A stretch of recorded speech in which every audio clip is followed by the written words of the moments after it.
خروج کی کتاب 10واں باب اس کی پہلی آیت سے خداوند کے پاک کلام میں یوں لکھا ہے، اور خداوند نے موسیٰ سے کہا کہ فرعون کے پاس جا، کیونکہ میں ہی نے اس کے دل اور اس کے نوکروں کے دل کو سخت کر دیا ہے، تاکہ میں اپنے یہ نشان ان کے بیچ دکھاؤں، اور تو اپنے بیٹے اور اپنے پوتے کو میرے نشان اور وہ کام جو میں نے مصر میں ان کے درمیان کیے سنائے، اور تم جان لو کہ خداوند میں ہی ہوں۔ اور موسیٰ اور ہارون نے فرعون کے پاس جا کر اس سے کہا کہ خداوند عبرانیوں کا خدا یوں فرماتا ہے کہ تو کب تک میرے سامنے نیچا بننے سے انکار کرے گا؟ میرے لوگوں کو جانے دے کہ وہ میری عبادت کریں، ورنہ اگر تو میرے لوگوں کو جانے نہ دے گا تو دیکھ، کل میں تیرے ملک میں ٹڈیاں لے آؤں گا، اور وہ زمین کی سطح کو ایسا ڈھانک لیں گی کہ کوئی زمین کو دیکھ بھی نہ سکے گا، اور تمہارا جو کچھ اولوں سے بچ رہا ہے وہ اسے کھا جائیں گی، اور تمہارے جتنے درخت میدان میں لگے ہیں ان کو بھی چٹ کر جائیں گی،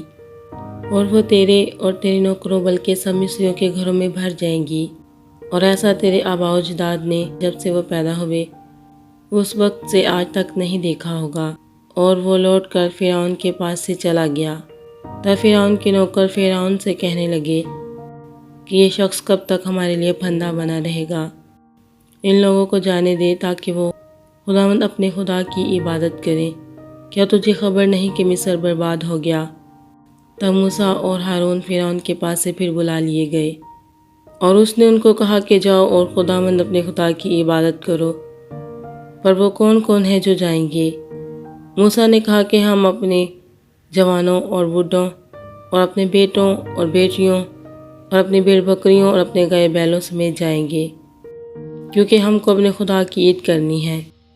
تب اس نے ان کو کہا کہ خداوند ہی تمہارے ساتھ رہے، میں تو ضرور ہی تم کو بچوں سمیت جانے دوں گا۔ خبردار ہو جاؤ، اس میں تمہاری خرابی ہے، نہیں، ایسا نہیں ہونے پائے گا۔ سو تم مرد ہی مرد جا کر خداوند کی عبادت کرو، کیونکہ تم یہی چاہتے تھے۔ اور وہ فرعون کے پاس سے نکال دیے گئے۔ تب خداوند نے موسیٰ سے کہا کہ ملک مصر پر اپنا ہاتھ بڑھا، تاکہ ٹڈیاں ملک مصر پر آئیں اور ہر قسم کی سبزی کو جو اس ملک میں اولوں سے بچ رہی ہے چٹ کر جائیں۔ پس موسیٰ نے ملک مصر پر اپنی لاٹھی بڑھائی، اور خداوند نے وہ سارے دن اور ساری رات پرواں آندھی چلائی، اور صبح ہوتے ہوتے پرواں آندھی ٹڈیاں لے آئی، اور ٹڈیاں سارے ملک مصر پر چھا گئی، اور وہیں مصر کی حدود میں بسیرا کیا، اور ان کا دل ایسا بھاری تھا کہ نہ تو ان سے پہلے ایسی ٹڈیاں کبھی آئی نہ ان کے بعد پھر آئیں گی، کیونکہ انہوں نے تمام روئے زمین کو ڈھانک لیا، ایسا کہ ملک میں اندھیرا ہو گیا، اور انہوں نے اس ملک کی ایک ایک سبزی کو اور درختوں کے میووں کو جو اولوں سے بچ گئے تھے چٹ کر لیا، اور ملک مصر میں نہ تو کسی درخت کی نہ کھیت کی کسی سبزی کی ہریالی باقی رہی۔ تب فرعون نے جلد موسیٰ اور ہارون کو بلوا کر کہا کہ میں خداوند تمہارے خدا کا اور تمہارا گنہگار ہوں، سو فقط اس بار میرا گناہ بخشو، اور خداوند اپنے خدا سے شفاعت کرو کہ وہ صرف اس موت کو مجھ سے دور کر دے۔ سو اس نے فرعون کے پاس سے نکل کر خداوند سے شفاعت کی،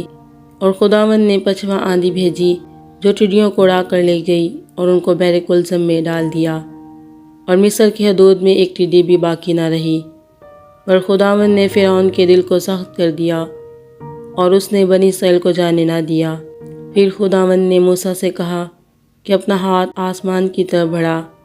تاکہ ملک مصر میں تاریکی چھا جائے، ایسی تاریکی جسے ٹٹول سکیں۔ اور موسیٰ نے اپنا ہاتھ آسمان کی طرف بڑھایا، اور 3 دن تک سارے ملک مصر میں گہری تاریکی رہی۔ 3 دن تک نہ تو کسی نے کسی کو دیکھا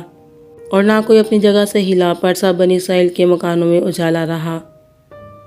تب فرعون نے موسیٰ کو بلوا کر کہا کہ تم جاؤ اور خداوند کی عبادت کرو،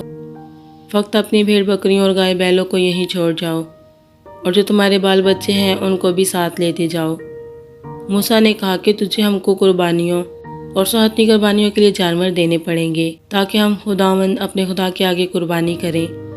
سو ہمارے چوپائے بھی ہمارے ساتھ جائیں گے، اور ان کا ایک کھر تک بھی پیچھے نہیں چھوڑا جائے گا، کیونکہ انہی میں سے ہم کو خداوند اپنے خدا کی عبادت کا سامان لینا پڑے گا، اور جب تک ہم وہاں پہنچ نہ جائیں ہم نہیں جانتے کہ کیا کیا لے کر ہم کو خداوند کی عبادت کرنی ہوگی۔ لیکن خداوند نے فرعون کے دل کو سخت کر دیا اور اس نے ان کو جانے ہی نہ دیا، اور فرعون نے اس سے کہا میرے سامنے سے چلا جا اور ہوشیار رہ، پھر میرا منہ دیکھنے کو مت آنا، کیونکہ جس دن تو نے میرا منہ دیکھا تو مارا جائے گا۔ تب موسیٰ نے کہا کہ تو نے ٹھیک کہا ہے، میں پھر تیرا منہ کبھی نہیں دیکھوں گا۔ مسیح یسوع کے جلالی